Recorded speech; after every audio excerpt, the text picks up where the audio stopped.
할렐루야. 오늘 말씀 통해서 하나님께 영광되고 기도 응답 받기 원하시는 분들은 큰 깨달음의 시간이 되셔서 앞으로 기도 응답을 충만하게 잘 받으시게 되기를 축원합니다. 지난 화요일 평남노회를 은혜롭게 잘 마쳤습니다.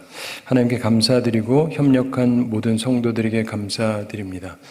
8년 전에 2017년 역시 우리 교회에서 노회를 개최한 적이 있었습니다. 당시 노회원은 555명이었고 이번 노회원은 더 많아져서 624명이었습니다. 그리고 실제 출석도 예전보다 더 많이 출석을 했습니다. 그럼에도 여유롭게 이루어졌는데 주차장 문제가 그때보다 나아져서 교회 앞에 있는 학교에서 주차장을 빌려주셔가지고 교장, 교감 선생님까지 나오셔가지고 막 해주셔가지고 크게 도움이 됐습니다. 그리고 식사를 위해서 절반 이상을 외부 음식점으로 분산해서 가서 드시도록 했죠. 그래서 혼잡하지 않게 잘 진행이 되었습니다. 여기서 어떻게 할까 고민을 하다가 문제를 해결할 수 있는 하늘의 지혜를 주셨던 하나님께 감사드립니다. 그리고 또한 환경도 허락해 주신 하나님께 감사드립니다. 올해 많은 분들이 333 기도를 해 주셔서 형통함이 많습니다. 기도하며 협력하는 성도들에게 진심으로 감사를 드립니다. 그런 분들 기도 응답도 많이 받을 줄로 믿습니다. 이번에 참여했던 노회원 목사님 장로님들이 이런 말을 많이 하셨습니다. 전에 왔었는데 와서 보니까 교회 분위기가 훨씬 좋아졌습니다. 그러면서 대접에 감사합니다. 이런 말씀들을 많이 하셨어요. 여기서 끝내고 오늘 얘기로 들어가는데 어떤 훌륭한 목사님이 계셨습니다. 이분이 은퇴하고 나서 강가에서 낚시를 하고 있는데 개구리가 갑자기 나타나서 말을 합니다. 저는 마법에 걸린 공주예요.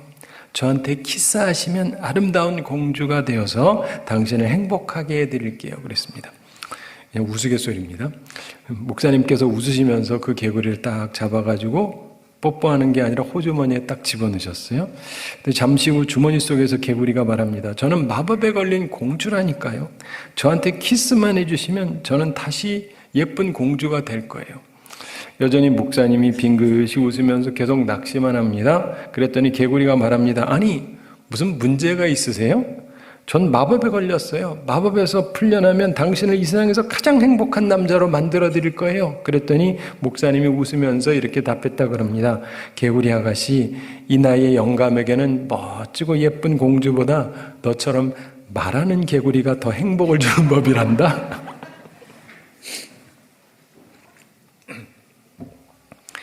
단순히 예쁘다는 것으로 모든 사람을 기쁘게 할 수는 없죠. 사람마다 또 다르니까요. 자, 우리가 하나님을 기쁘시게 하기 위해서 우리가 하나님을 바로 알고 우리를 잘 알아야 됩니다. 오늘은 특별히 온전하게 기도하라 주제로 말씀드리는 두 번째 시간입니다. 오늘은 구약에 나오는 야곱의 기도를 통해서 온전한 기도에 관한 구약 성경의 교훈을 얻게 되기를 원하고요. 다음 주에는 신약에서 그 예를 보게 될 것입니다. 이 말씀을 통해서 간절함이 있으신 분, 기도 응답이 꼭 필요하신 분, 반드시 응답받는 기도를 하시게 되기를 바랍니다. 오늘은 야곱의 기도에 관해서 일반적인 접근을 말씀드리고 그리고 예수님의 가르침을 근거로 이 본문을 조명해 보면서 보는 특별한 접근을 통해서 기도에 관해서 보다 깊게 이해하는 시간을 갖게 되기를 원합니다. 우선 우리가 흔히 듣게 되는 일반적인 접근에 대해서 말씀드리겠습니다. 일반적으로 많은 분들이 오늘 본문을 보면서 세 가지 중요한 점을 말씀합니다. 그 가르침을 통해서도 물론 많은 도움을 얻을 수가 있습니다. 잘 모르시는 분은 잘 듣고 기억하시고 응답받는 기도를 하시기 바랍니다. 첫째로 철야 기도의 중요성입니다. 야곱이 밤을 새우면서 누군가와 씨름했다 이렇게 본문에서 말씀합니다. 따라서 이것은 철야 기도와 같다 이런 설명을 많이들 하십니다. 24절 함께 읽어보겠습니다. 야곱은 홀로 남았더니 어떤 사람이 날이 새도록 야곱과 씨름하다가 아멘. 과연 씨름이 기도냐? 여기에 대해서 이견이 존재합니다만 이것을 기도로 보는 분들의 경우 결국 철야 기도를 한 것이라고 생각을 합니다. 그리고 결국 야곱이 원하는 것을 얻었죠. 그래서 철야 기도가 기도에 큰 효력이 있는 방법이다. 그것의 증명이다. 라고 예전에 목사님들이 많이 설교를 하셨습니다. 한국교회에서는 흔히 이 본문을 근거로 철야기도의 중요성을 이야기합니다. 특별히 철야기도회를 하는 교회는 물론 이 본문을 아주 중요하게 생각을 합니다. 사랑하는 성도 여러분, 철야는 못해도 수요 저녁 기도회 정도는 참석하시기 바랍니다. 그래야 기도 응답이 잘 됩니다. 본문에 관한 두 번째 일반적인 접근은 강청 기도의 중요성입니다. 강청 기도의 중요성. 야곱이 밤을 새우면서 씨름을 하고 자신의 환골뼈, 엉덩이 허벅지 관절, 이게 이제 문제가 생기는데 그럼에도 불구하고 끝내 놓지 않고 자신을 축복하지 않으면 보낼 수 없다, 이런 말을 그가 하죠. 그걸 보면서 이것은 강청 기도다, 우리가 이렇게 생각을 합니다. 26절 함께 읽어보겠습니다. 그가 이르되 날이 세려하니 나로 가게 하라. 야곱이 이르되 당신이 내게 축복하지 아니하면 가게 하지 아니하겠나이다. 아멘. 이 말씀에 나오는 야곱의 기도를 근거로 하나님 앞에 강청하면 응답을 받는다, 이렇게 우리가 많이 생각을 합니다. 한국교회에서는 흔히 이 본문을 근거로 강청기도의 중요성을 강조합니다. 그래서 철야기도하면서 아주 간절하게 기도하는 게 중요하다고 설명을 많이들 하셨습니다. 자, 그렇게 하시면 더 좋겠지만 그건 못하더라도 수요 저녁 기도회라도 나오시고 간절하게 기도하시기 바랍니다. 본문에 나오는 일반적 접근의 세 번째 강조점은 축복받음의 중요성입니다. 야곱이 밤을 새우면서 씨름을 하고 나서 결국 축복을 받습니다. 따라서 축복받는 게 중요하다고 말씀하고 생각합니다.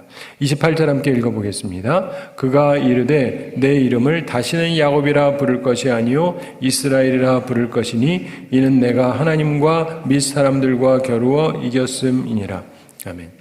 결국 이 말씀을 근거로 밤을 새우면서 철야를 하는 기도, 강청 기도를 하는 것, 이것도 모두 축복을 받기 위한 것이기 때문에 결국 반드시 복을 받아야 된다, 이렇게 강조합니다. 여러분도 기도하셔서 축복 받으시기 바랍니다. 자, 이 세 가지 강조점 나름대로 일리가 있습니다. 저도 개인적으로 철야기도에서 복을 받기도 했고 강청기도로 응답을 받기도 했고 철야하고 강청에서 축복을 받기도 했습니다. 그러므로 여러분도 이 방법을 사용하시고 또 은혜를 많이 받으시고 하나님의 축복을 받으시게 되기를 바랍니다. 그런데 예수님께서 가르쳐 주신 기도에 관한 교훈, 그 말씀을 가지고 이 본문을 조명해 보면 그러면은 이 기도는 보다 깊숙한 내용을 담고 있다는 것을 우리가 깨닫게 됩니다. 그 깨달음으로 기도 생활이 보다 더 바른 방향으로 나아갈 수 있게 되기를 바랍니다. 예전에 알고 있던 것이 틀린 것은 아니지만 이보다 더 차원 높은, 더 성숙한 기도 생활을 우리가 하게 되기를 바랍니다. 예수님의 교훈을 가지고 조명해보는 특별한 접근을 통해서 우리가 본문에 나오는 야곱의 기도가 은밀한 기도라는 걸 알게 됩니다. 무슨 기도라고요? 은밀한 기도. 네, 이게 아주 중요한 통찰입니다. 보통 이렇게 말하는 분은 거의 없습니다. 이것은 독특한 깨달음입니다. 제가 독특하다는 게 아니라 이 깨달음이 독특하고 귀중한 것이라는 말씀입니다. 야곱의 기도 속에 예수님께서 말씀하셨던 이 은밀한 기도, 이 요소가 있는 거예요. 이 세 가지 요소가 있다는 걸 발견하게 됩니다. 바로 이것을 오늘 우리가 깨닫게 되기를 바랍니다. 주님께서 우리의 영안을 열어주셔서 말씀 속에 감추인 보배를 찾아 알게 되기를 원합니다. 야곱의 기도에서 우리는 은밀한 기도의 세 가지 특성을 발견할 수 있습니다. 요즘에 저도 나이가 드니까 젊었을 때는 눈이 무지 좋아서 다 봤는데 깨알 같은 것도 봤는데 조금 옛날 같지가 않아요. 근데 간혹 가다가 분위기 있는 음식점을 가면 또 어둡게 만들어가지고 메뉴가 잘 안 보여요. 이때 참 봐야 되는데. 근데 요즘에 핸드폰이라는 게 있어가지고 여기 발전한 게 있어서 거기에 불을 켤 수가 있거든요. 불 켜워가지고 딱 하면은 잘 보입니다. 예. 잘 안 보이시는 분은 그렇게 해보시면 도움이 돼요. 근데 오늘 예수님의 말씀을 근거로 이 말씀을 보면 좀 새로운 부분이 보여요. 첫째로 야곱 기도의 특징은 홀로 하는 기도입니다. 무슨 기도라고요? 홀로 하는 기도. 네, 야곱이 홀로 기도했죠. 즉 골방 기도, 즉 은밀한 기도하고 동일한 것입니다. 24절 함께 읽어보겠습니다. 야곱은 홀로 남았더니 어떤 사람이 밤이 새도록 야곱과 씨름하다가. 아멘. 야곱은 홀로 남았더니 이렇게 말씀합니다. 야곱에게 식구가 있었습니다. 많이 있었어요. 그런데 그가 기도할 때 홀로 기도했습니다. 모든 가족 먼저 가게 하고 자신만 홀로 남아서 기도했습니다. 가족이 합심해서 기도한 게 아니에요. 홀로 기도했어요. 야곱의 기도는 근본적으로 은밀한 기도였습니다. 홀로 하는 기도, 남의 눈에 드러나지 않는 기도였습니다. 예수님께서 기도에 대해서 교훈하셨듯이 야곱의 기도는 은밀한 기도였습니다. 따라서 은밀히 보시는 하나님께서 보시고 은밀하게 갚아주셨던 것입니다. 즉 빠르게 보상해 주셨던 것입니다. 하나님께서 야곱을 왜 축복하셨을까요? 왜 보상하셨을까요? 철야 기도여서 혹은 강청 기도여서 그보다 더 중요한 면을 가지고 있는데 바로 은밀한 기도였다는 것입니다. 예수님 말씀 그대로 은밀한 기도에는 은밀한 보상이 주어집니다. 바로 본문은 구약에 나타난 아주 중요한 은밀한 보상의 예를 설명하는 것 중에 하나입니다. 야곱의 기도 이외에도 예수님의 말씀으로 비춰보면 은밀한 기도와 은밀한 보상이 여러 곳에 나타납니다. 세 가지만 여러분이 잘 아는 예를 설명드리겠습니다. 첫 예로 아브라함의 기도입니다. 아브라함이 소돔과 고모라를 위해서 기도한 장면을 기억하실 것입니다. 아브라함이 기도할 때 어떻게 기도했습니까? 역시 은밀한 기도였습니다. 하나님과 단 둘의 대화 속에서 이게 언급이 돼요. 그 옆에는 어떤 사람도 없었습니다. 여럿이 함께하는 합심 기도가 전혀 아니었습니다. 이것은 오늘날 묵상 기도하고 비슷합니다. 홀로 하는 묵상 기도.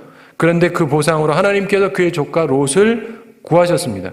은밀한 기도는 보상이 있습니다. 그걸 믿으시기 바랍니다. 두 번째 예로 예레미야 선지자의 기도를 잘 아실 겁니다. 예레미야 33장 3절에 귀중한 말씀이 나옵니다. 너는 내게 부르짖으라. 내가 내게 응답하겠고 내가 알지 못하는 크고 은밀한 일을 내게 보이리라. 예전에 비밀한 일을 내게 보이리라 말씀하셨죠. 예레미야의 기도는 아브라함의 기도하고 달리 소리치는 기도였어요. 소리치는 기도.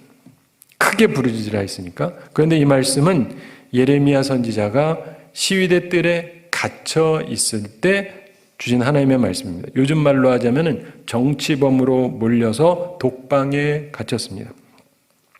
그에게 하나님께서 말씀하셨습니다. 그가 어디서 부르짖었느냐? 이게 중요합니다. 독방에서 부르짖은 거예요. 구덩이 속에서 했거든요. 홀로 부르짖은 거예요. 그 속에서 하나님께서 놀라운 비밀, 즉 이스라엘의 회복에 대한 복음의 비밀을 알려주셨던 것입니다. 예레미야 선지자도 은밀한 기도, 은밀한 부르짖음을 통해서 보상을 받은 것입니다. 보상받는 기도는 근본적으로 홀로 하는 은밀한 기도입니다. 보상받는 기도를 하려면 은밀하게 기도하시기 바랍니다. 세 번째로 히스기야 왕의 기도도 잘 아실 겁니다.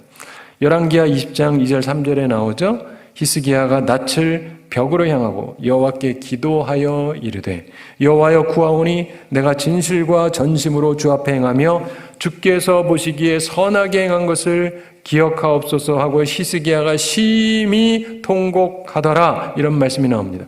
히스기야가 죽을 병에 걸렸죠. 그때 히스기야가 기도합니다. 역시 홀로 하는 기도였어요. 그의 기도의 특징은 벽을 보고 하는 기도였어요. 울면서 하는 기도였습니다. 그러나 역시 중요한 것은 홀로 하는 기도였다는 것입니다. 그의 은밀한 기도로 하나님께서 그의 생명을 15년 연장해 주셨습니다. 이사야 선지자를 통해서 약속해 주셨습니다. 보상받는 기도는 근본적으로 은밀한 기도였음을 성경이 우리에게 가르쳐주고 있습니다. 그런데 문제는 많은 사람들이 예수님의 가르침을 근거로 성경을 보지를 않는다는 거예요. 예수님께서는 분명히 홀로 하는 기도, 은밀한 기도가 은밀하게 보상받는 기도임을 가르쳐 주셨습니다. 기억하시기 바랍니다. 성경에 나오는 많은 기도들은 근본적으로 은밀한 기도였어요. 은밀한 기도를 해서 보상받으시고 복 받으시기 바랍니다.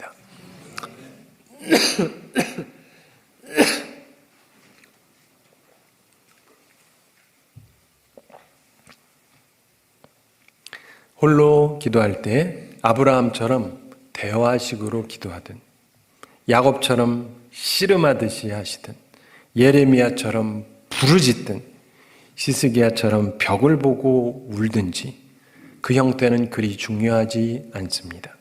왜 그렇습니까? 보는 사람은 아무도 없으니까요.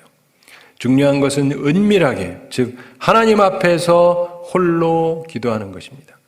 바로 이런 사람에게 놀라운 보상이 있다고 성경은 증언하고 있습니다. 야곱의 기도가 보상받은 이유는 그의 기도도 은밀한 기도, 홀로 하는 기도였기 때문이다. 이렇게 보는 것이 좀 더 깊은 깨달음입니다. 야곱의 기도에서 발견하게 되는 둘째 특성은 간단 명료한 요청입니다. 어떤 요청이라고요? 간단 명료한 요청. 그의 기도 내용, 그의 요청은 간단 명료했습니다. 그를 축복해 달라는 거예요. 저를 축복해 주세요. 간단 명료했습니다. 본문 이전에 야곱이 기도했던 내용이 나오는데 창세기 32장 11절에 나오죠. 내가 주께 간구하오니 내 형의 손에서 에서의 손에서 나를 건져내시옵소서. 내가 그를 두려워함은 그가 와서 나와 내 처자들을 칠까 겁이 나기 때문입니다. 이렇게 기도합니다. 그는 일단 두려웠습니다. 그래서 구원을 요청합니다. 그의 기도 내용이 9절부터 11절에 나오는데 나름대로 간단하긴 합니다. 그런데 야곱이 씨름하고 나서 한 간구를 보면 단지 축복해 달라고만 했어요. 더 간단 명료해졌습니다. 본문 26절 함께 읽어보겠습니다. 그가 이르되 날이 세려하니 나로 가게 하라. 야곱이 이르되 당신이 내게 축복하지 아니하면 가게 하지 아니하겠나이다. 아멘. 26절 후반에서 야곱이 이르되 당신이 내게 축복하지 아니하면 가게 하지 아니하겠나이다. 이렇게 말씀합니다. 아주 간단한 거예요. 축복해달라는 겁니다. 그런데 왜 그랬을까요? 그는 간단 명료하게 요청하는 습관을 가지고 있었습니다. 그리고 무엇보다도 그는 정말 하나님의 축복, 즉 은총에 대한 열망이 있었던 사람이었습니다. 따라서 정말 중요한 한 가지로 간단 명료하게 요청했던 것입니다. 야곱의 기도는 예수님의 가르침과 일치되는 그런 형태의 기도였다는 것을 우리가 알 수 있습니다. 중언부언하지 말라고 주님이 말씀하셨죠. 말을 많이 해야 된다고 생각하지 말라. 야곱은 간단 명료하게 구했고 간단하지만 정말 중요한 복을 받았습니다. 본문 28절에 보면 그가 이르되 내 이름을 다시는 야곱이라 부를 것이 아니요 이스라엘이라 부를 것이니 이는 내가 하나님과 및 사람과 겨루어 이겼음이니라. 이렇게 말씀합니다. 그는 새로운 이름을 얻었습니다. 이스라엘이라고 하는 이름을 얻었습니다. 새로운 이름이죠. 그리고 그의 앞에 있는 어려움을 이후에 잘 극복하게 되었습니다. 은밀하게 그리고 간단 명료하게 기도했던 그에게 간단한 이름 하나 이스라엘이라고 하는 이름이 주어졌는데 이것은 참으로 은밀하게 갚아주시는 엄청난 보상이었던 것입니다. 우리는 은밀하게 그리고 간단 명료하게 구해야 합니다. 그래서 확실하게 응답받는 우리 모두가 되기를 바랍니다.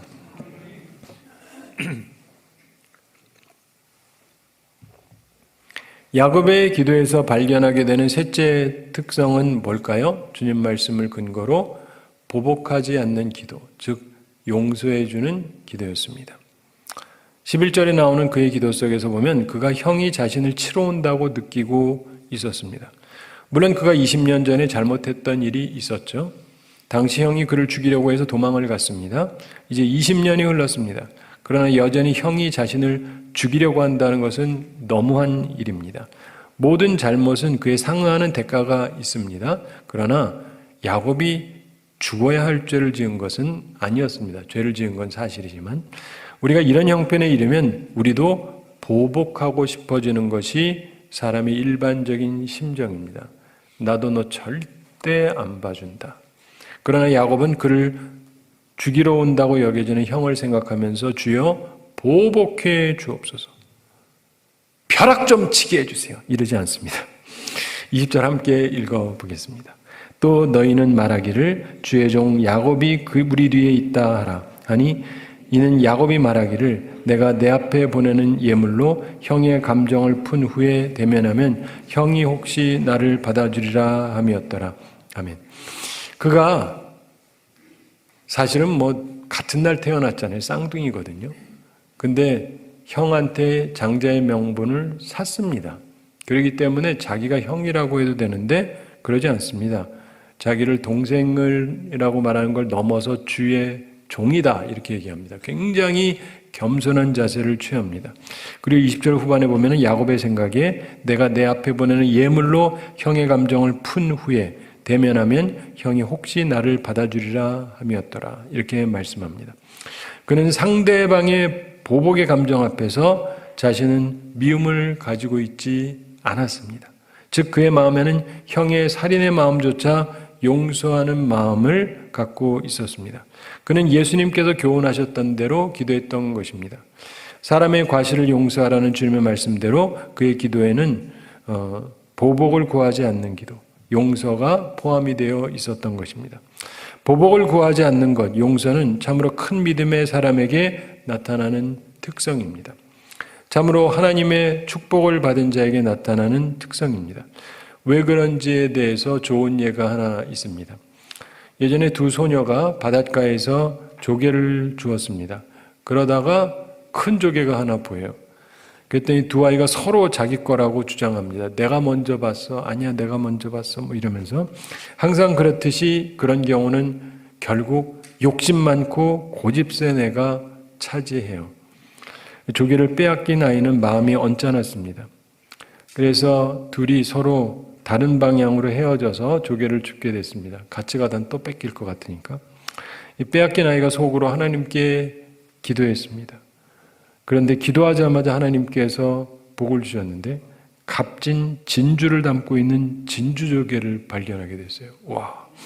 그래가지고 너무 기뻐가지고 그 진주를 얼른 품속에 감추었습니다. 그리고는 마음이 완전히 풀렸어요. 나는 진주가 생겼잖아요. 마음이 풀린 이유는 놀라운 비밀이 있기 때문입니다. 그 소녀가 다시금 자기 친구 옆으로 다가갑니다. 그리고 다정스럽게 이야기를 나누면서 조개 줍기를 계속했습니다. 왜요? 은밀한 축복을 받았기 때문입니다. 그런데 또다시 그들 앞에 큰 조개 하나가 나타났습니다. 이번엔 어떻게 되었을까요? 아무런 어려움이 없었습니다. 왜요? 진주 가진 소녀가 너 저것도 가져 이렇게 양보했기 때문에 그런 겁니다. 다른 아이가 모르는 은밀한 복을 가지고 있었기 때문입니다. 사랑하는 성도 여러분, 우리에게도 은밀한 복이 있으면 자잘한 거 가지고 싸울 필요를 못 느낍니다. 참된 하나님의 은총을 은밀하게 받은 사람들은요, 쉽게 용서도 하고 주장도 덜 하고 양보도 하고 그렇습니다. 왜요? 남이 모르는 은밀한 복을 받았기 때문입니다. 사랑하는 성도 여러분, 하나님이 주시는 은밀한 복을 충만하게 받아서 사소한 일에 얽매이지 마시고 너그러운 마음으로 살아가시는 축복받은 인생을 살아가는 우리 모두가 되기를 바랍니다.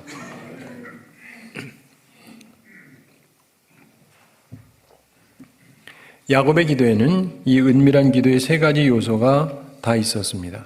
홀로 하는 기도, 짧고 명료한 기도, 그리고 보복을 구하지 않는 용서의 기도가 담겨져 있었습니다. 그래서 놀라운 은총을 입었던 것입니다. 우리도 이런 기도를 하게 되기를 바랍니다. 그래서 하나님의 놀라운 은총을 꼭 입게 되기를 바랍니다. 말씀을 마치기 전에 우리가 생각해 볼 일이 하나 있습니다. 어찌하여 하나님께서 이 야곱이라는 사람한테 이토록 큰 복을 주셨는가 하는 점입니다. 은밀한 기도 가운데서도 어찌 야곱은 이토록 큰 복, 이스라엘이라고 하는 이름을 얻는 복을 얻었을까요? 그 약삭빠른 야곱에게 왜 하나님께서 이렇게 인류 역사상 아무나 받지 못하는 큰 이름을 주셨을까요? 그 이유가 무엇이겠습니까? 물론 그의 기도가 은밀한 기도였습니다. 그런데 그의 기도는 예수님의 기도, 겟세마네 동산의 기도를 생각나게 합니다. 야곱의 은밀한 기도에는 특이한 점이 담겨져 있어요. 단순히 철야기도, 강청기도, 축복구하는 이거로 설명할 수 없는 특이한 점이 담겨져 있습니다. 바로 그 점이 하나님께서 그를 축복하게 하신 것 같습니다. 야곱은 화평을 위해서 기도한 것입니다. 무엇을 위해서 기도했다고요? 화평을 위해서. 32장 9절에 보면은 야곱은 하나님의 뜻을 따라서 자기 고향으로 돌아오고 있었습니다. 결국 그는 자기 형을 만나야 돼요. 그리고 화평을 이루어야 했습니다. 그는 그 일을 위해서 기도한 것입니다. 분쟁을 위해서 기도한 것이 아닙니다. 자기가 영적으로 우월하다고 생각하지도 않았습니다. 그는 형제가 화목해야 되기 때문에 하나님의 뜻을 위해서 화평을 위해서 기도한 것입니다. 십자가의 길은 화목을 추구하는 길입니다. 그는 예수님의 길, 십자가의 길을 걸은 것입니다. 화평을 위해서 기도한 것입니다. 그가 환도뼈, 허벅지 관절을 다치고 절개된 것에 대해서 위대한 성서학자 매튜 헨리는 예수의 흔적을 가진 것이다, 이렇게 얘기합니다. 신약에 있는 말씀이죠. 예수의 흔적. 그렇습니다. 야곱은 예수의 흔적을 가진 자였습니다. 화목함을 위해서 기도했던 것입니다. 마태복음 5장 9절에서 예수님께서 말씀하셨습니다. 화평하게 하는 자는 복이 있나니 그들이 하나님의 아들이라 일컬음을 받을 것이며, 야곱은 화평하게 하려고 노력하는 자였고 따라서 하나님의 아들이라 일컬음을 받았습니다. 하나님과 사람으로 겨루어 이겼다라고 하는 놀라운 선언이 담긴 이름을 얻었던 것입니다. 왜 그렇습니까? 화평하게 하는 자였기 때문에 그렇습니다. 분쟁케 하는 자가 아니라 화평하는 자였기 때문입니다. 우리 가운데는 분쟁케 하는 자가 돼서 저주를 불러오지 말고 화평케 하는 자들이 되어서 하나님으로부터 놀라운 축복을 받는 사람들이 많아지게 되기를 바랍니다. 결론적으로 우리에게 주시는 위로의 말씀이 있습니다. 하나님께서는 화평케 하는 자에게 저 주시는 하나님입니다. 저 주시는 하나님. 어떻게 하시는 하나님이라고요? 저 주시는 하나님. 여러분, 사람이 하나님을 어떻게 이깁니까? 저한테 아들이 둘 있어요. 지금은 애들이 커가지고 저보다 힘이 셉니다. 그래서 무거운 거 애들이 드는데 자기들이 알아서 들어요. 아버지는 쉬시라고. 근데 어릴 때는 제가 훨씬 힘이 셌죠. 그래서 저하고 레슬링을 하면, 씨름을 하면 제가 질 수가 없습니다. 그런데 아이랑 레슬링, 씨름 같은 거 하면서 제 아이가 이겨요. 어떻게 된 거죠? 그렇죠. 제가 져준 거죠. 근데 어떤 사람은요, 자신이 기도로 무엇을 얻었다 이렇게 생각해요. 내가 말이야 기도를 해가지고 말이야 내가 말이야 기도의 사람이어서 뭐 얻었다고. 뭐 그건 그 사람 입장에선 사실이 맞습니다. 우리 애들이 나한테 이긴 거 사실이에요. 그러나 사실은 하나님이 그 사람의 기도를 들어주셨을 뿐이죠. 하나님께서 그냥 져주셨을 뿐이죠. 우리 아들들한테 제가 져줬을 뿐입니다. 그런데 이 사실이 우리에게 위로가 됩니다. 하나님께서는요, 야곱처럼 화목하기 위해서, 화평을 위해서 홀로 짧고 명료한 요청을 하면서 용서하는 사람에게 저 주세요. 그래서 복을 주십니다. 이 사실을 알게 될 때 우리의 기도가 도덕성이 빠진 기복적인 신앙이 아니라 그저 비나이다 간청만 하면 된다, 어떻게든 밀어붙이면 된다, 이게 아니고 참되고 바른 길을 통해서 도덕적으로 바른 복을 받는 것이라는 것을 알게 되는 것입니다. 사랑하는 성도 여러분, 야곱처럼 우리 예수님, 주님의 가르침을 따라서 기도하시기 바랍니다. 그래서 놀라운 은총을 체험하시게 되기를 바랍니다. 하나님이 저 주시는 하나님이라는 것을 반드시 체험하시게 되기를 바랍니다. 자, 한 가지 얘기 말씀드리면서 오늘 말씀을 마치겠습니다.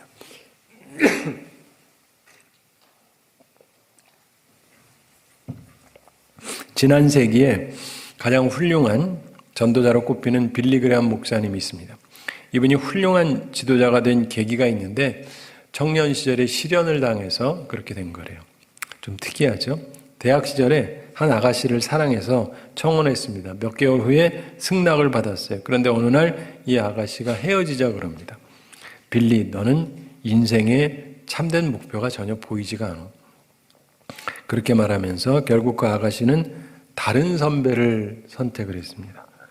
이 일로 빌리 그레엄은 몇 달 동안 방황을 했습니다. 얼마나 기분이 상합니까?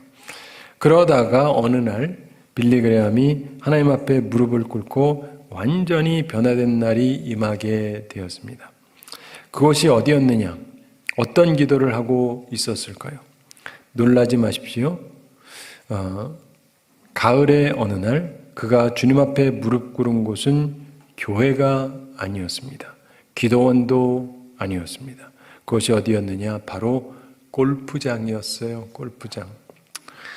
그는 고뇌를 풀기 위해서 골프장을 헤매다가 골프를 되게 즐겼거든요. 18홀 그린에서 무릎을 꿇었다 그럽니다. 그의 기도는 은밀한 기도였죠. 아무도 안 보는 거니까. 그리고 간단한 기도였습니다. 그리고 저주하지 않고 용서가 담긴 기도였습니다. 주님, 저를 원하신다면 저를 가지십시오. 제 평생 그 여인이 없더라도 주님을 따르겠습니다. 앞으로 주님께서 온전히 저를 소유하옵소서. 그리고 그렇게 드려진 기도를 통해서 그는 은밀하게 보시는 하나님의 보상으로 한 세대 최고로 손꼽히는 전도자가 되었던 것입니다. 사랑하는 성도 여러분, 어디서 기도하느냐, 어떻게 기도하느냐, 그건 그리 중요한 것이 아닙니다. 정말 중요한 것은 하나님 앞에 홀로 서야 한다는 것입니다. 은밀한 기도를 통해서 꼭 하나님 만나시기 바랍니다. 그리고 하나님께서 주시는 복을 받으시기 바랍니다. 그리고 보상을 받는 삶을 살아가는 우리 모두가 되기를 우리 주님의 이름으로 축원합니다. 우리 함께 기도하겠습니다.